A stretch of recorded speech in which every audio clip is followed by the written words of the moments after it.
నమో బుద్ధాయ. జై భీమ్, జై భారత్, జై సంవిధాన్. ముందుగా తథాగత భగవాన్ బుద్ధుడు, పరమపూజ్యులు బోధిసత్వ డాక్టర్ బాబాసాహెబ్ అంబేద్కర్కు ప్రణామాలు తెలియజేస్తున్నాను. ఈరోజు బౌద్ధ రాయబారులు గూర్చి మీకు తెలియజేయాలనుకుంటున్నాను. ఈ బౌద్ధ దూతలు ఎవరు, వారు చేసిన సామాజిక పోరాటం ఎలాంటిదో మీరు తెలుసుకోవాలని చెప్పి నా యొక్క విజ్ఞప్తి. బౌద్ధ రాయబారులు, బౌద్ధ దూతలు చారిత్రక బుద్ధుడు సిద్ధార్థ గౌతముడు భారతదేశం మరియు నేపాల్ సరిహద్దుకు సమీపంలో ఉన్న ప్రాంతంలో శాక్య వంశానికి చెందిన యువరాజుగా జన్మించారు. వారు పుట్టిన సమయంలో ఆ పిల్లవాడు గొప్ప రాజు అవుతాడని లేక గొప్ప పవిత్రుడు అవుతాడని ఒక దార్శనికుడు అశిత ముని ఊహించాడు. సిద్ధార్థ తండ్రి రాజు శుద్ధోదనుడు తన కొడుకు రాజ్యాన్ని వారసత్వంగా పొందాలని నిశ్చయించుకున్నాడు. తన కొడుకును రాజరిక విధి వైపు నడిపించడానికి అనువైన పరిస్థితులను సృష్టించాలని నిర్ణయించుకున్నాడు. సిద్ధార్థ తండ్రి యువరాజుకు సౌలభ్యం మరియు విలాసాన్ని అందించాడు. అతను అథ్లెటిక్స్, కళలు, నాయకత్వం మరియు యోధత్వంలో శిక్షణ పొందాడు. విలువైన మరియు విజయవంతమైన వారసుడిగా మారడానికి అవసరమైన ప్రతి నైపుణ్యం పొందాడు.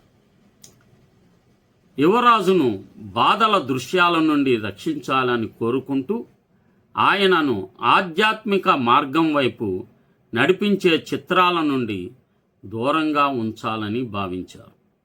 రాజు శుద్ధోదనుడు తన కుమారుణ్ణి అంతఃపురం వెలుపలకి వెళ్లకుండా నిషేధించాడు. యువకుడికి ప్రతి రకమైన ఇంద్రియ ఆనందాన్ని అందించడం ద్వారా రాజు తన కొడుకును కాబోయే రాజుగా సరైన పాత్రపై దృష్టి పెట్టగలడని నమ్మాడు. కానీ సిద్ధార్థ ప్రకాశవంతంగా, సున్నితత్వంతో, ఆలోచనాత్మకంగా, ఆసక్తిగా ఉన్నాడు. 29 సంవత్సరాల వయసులో అతను ప్రపంచాన్ని చూడటానికి 4 సందర్భాలలో రాజభవనం నుండి తన రథసారథితో కలిసి బయటకు వెళ్ళాడు. కపిలవస్తు పట్టణంలో అతను 4 దూతలు అని పిలువబడే వారిని చూశాడు.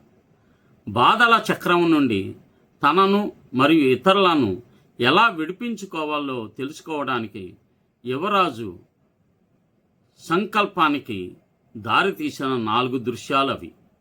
మొదటిది, అతను వయసుతో వంగి బెత్తం మీద వాలుతున్న తెల్ల జుట్టు గల వృద్ధుడిని కలుసుకున్నాడు.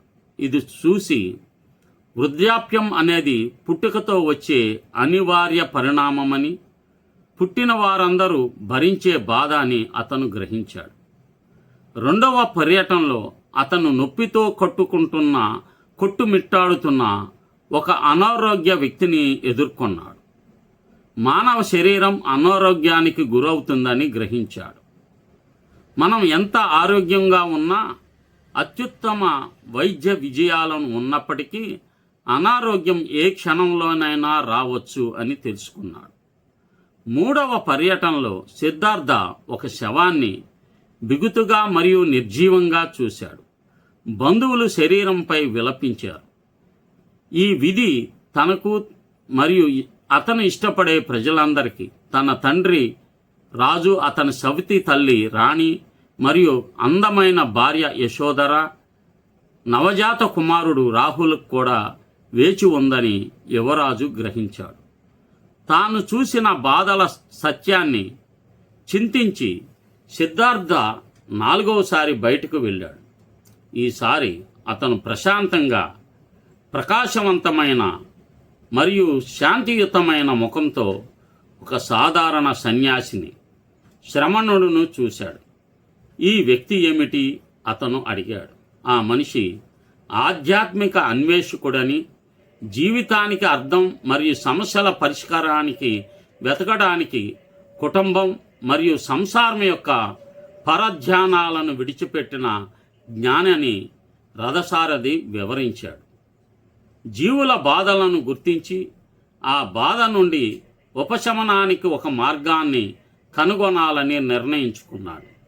సిద్ధార్థ విముక్తి మరియు పూర్తి మేల్కొల్పు బోధి మార్గాన్ని గ్రహించడానికి తన ప్రసిద్ధ యాత్రను ప్రారంభించాడు.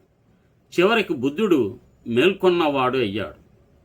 విముక్తి మరియు పూర్తి మేల్కొల్పు మార్గంలో అభ్యాసకులు నైతిక ప్రవర్తన, శీల, ధ్యాన, ఏకాగ్రత, సమాధి మరియు జ్ఞానం, ప్రజ్ఞ అభివృద్ధి చేశారు. అలాగే అనేక ఇతర మంచి లక్షణాలతో పాటు ప్రేమ, మైత్రి, కరుణను పెంపొందించుకుంటారు.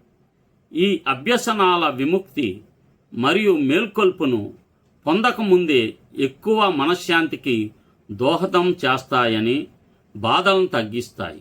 బుద్ధుడు మన పరిస్థితి యొక్క అసంతృప్త స్వభావాన్ని, దుఃఖాన్ని వివరించాడు. దానికి కారణాలను అజ్ఞానం, అవిద్య, విధ్వంసక భావోద్వేగాలు, అవి ప్రేరేపించే చర్యలను, కర్మను కూడా గుర్తించాడు. అజ్ఞానం మరియు బాధలను అధిగమించే పద్ధతిని, తద్వారా అవి కలిగించే విధ్వంసక చర్యలను, అవి తెచ్చే బాధలను అతను స్పష్టంగా బోధించాడు. తన బోధనలు మనకు నిజమని నిరూపించుకోమని ఆయన మమ్మల్ని ఆహ్వానించాడు. అభ్యాసం ద్వారా మేము అనుభవాన్ని పొందుతాము. ఇది మన విశ్వాసం, శ్రద్ధ మరియు నమ్మకాన్ని అభివృద్ధి చేస్తుంది. ఇది మన పూర్తి సామర్థ్యాన్ని గ్రహించడానికి, బోధనలను అభ్యసించడం కొనసాగించడానికి మనకు స్ఫూర్తినిస్తుంది. అన్ని ఇతర జీవులకు గొప్ప ప్రయోజనం చేకూర్చడానికి బుద్ధుడు చేసినట్లుగా మేము పూర్తిగా మేల్కొల్పడానికి సాధన చేస్తాము. బౌద్ధ ధమ్మ ప్రచారకులు 24 మంది బౌద్ధ దూతలు ఉన్నారు. శాక్యముని బుద్ధుడు ఈ ప్రపంచంలో జీవించిన కాలాన్ని పక్కన పెడితే 2200 సంవత్సరాల కాలంలో, లేదా సత్య ధర్మ యుగం, సారూప్య ధర్మయుగం మరియు చివరి ధర్మయుగంలో 24 మంది బౌద్ధ దూతలు ఉన్నారు. శాక్యముని బుద్ధుని పరినిర్వాణం తర్వాత వీరు బౌద్ధ ధర్మాన్ని వ్యాప్తి చేశారు.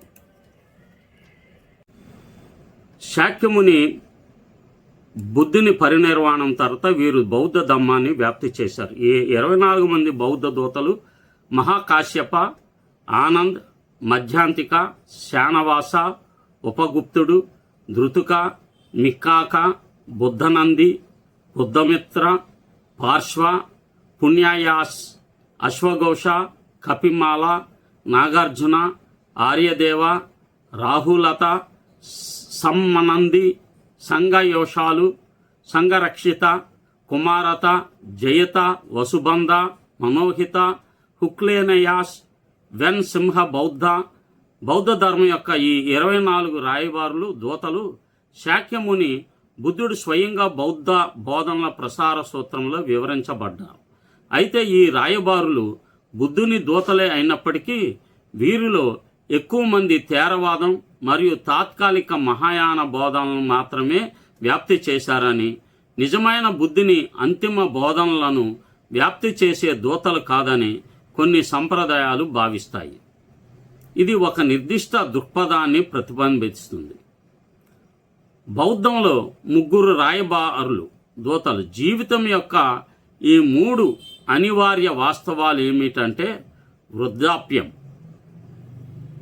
అంటే జర అంటారు, అనారోగ్యం, వ్యాధి, మరణం, 80, 90 లేదా 100 సంవత్సరాల వయసులో బలహీనంగా, మతిమరుపుగా, ముడతలు పడి దంతాలు లేని పురుషుడిని లేదా స్త్రీని చూడటం అంటే మనల్ని మనం చూసుకోవడమే. మనం ప్రస్తుతం ఉన్నట్లే కాకపోవచ్చు, కానీ మనం చాలా కాలం జీవిస్తే ఖచ్చితంగా అలానే ఉంటాం. నొప్పిగా ఉన్న అవయవాలు, బట్టతల, మచ్చలున్న చర్మం, ఇవి వృద్ధాప్యానికి చిహ్నాలు. అలాంటి వ్యక్తిని చూసిన ప్రతిసారి వృద్ధాప్యం మన దృష్టిలో ఉందని మనం తెలుసుకోవచ్చు. అనారోగ్యంతో బాధపడేవారిని, మంచాన పడిన వారిని మరియు బాధలో ఉన్నవారిని గమనిస్తే మనం ఇంతవరకు తీవ్రమైన అనారోగ్యంతో బాధపడకపోయినా మన శరీరాలు ఇంకా అనారోగ్యానికి గురవుతున్నాయని తెలుసుకోవచ్చు. మన మనస్సులు కూడా అలానే ఉన్నాయి. ఎందుకంటే ఎయిడ్స్ మరియు క్యాన్సర్ వంటి భయంకరమైన శారీరక అనారోగ్యాలు మనల్ని దెబ్బతీయడానికి వేచి ఉండటమే కాకుండా డిప్రెషన్, ఆందోళన, స్కిజోఫ్రెనియా వంటి మనసుకు సంబంధించిన వ్యాధులు కూడా ఉన్నాయి. కాబట్టి మన శరీరాలు అనారోగ్యంతో వికలాంగులయ్యే బాధను నివారించినప్పటికీ మన మనసు కొన్ని భయంకరమైన బాధలకు గురవుతుంది. నలుగురు దూతలు. సంప్రదాయ బౌద్ధ బోధనల ప్రకారం సిద్ధార్థుడు చూసిన నలుగురు దూతలు: ఒకరు వృద్ధుడు, 2 రోగి, 3 శవం, 4 సన్యాసి. మొదటి ముగ్గురు సంసారం యొక్క బాధను చూపిస్తే 4వ వారు బాధ నుండి విముక్తికి మార్గాన్ని సూచిస్తాడు. ఈ దర్శనాలే బుద్ధుణ్ణి గృహత్యాగం చేయడానికి మరియు జ్ఞానోదయం పొందేందుకు ప్రేరేపించబడ్డాయని తెలియజేస్తుంది. నమో బుద్ధాయ. జై భీమ్, జై భారత్, జై సంవిధాన్.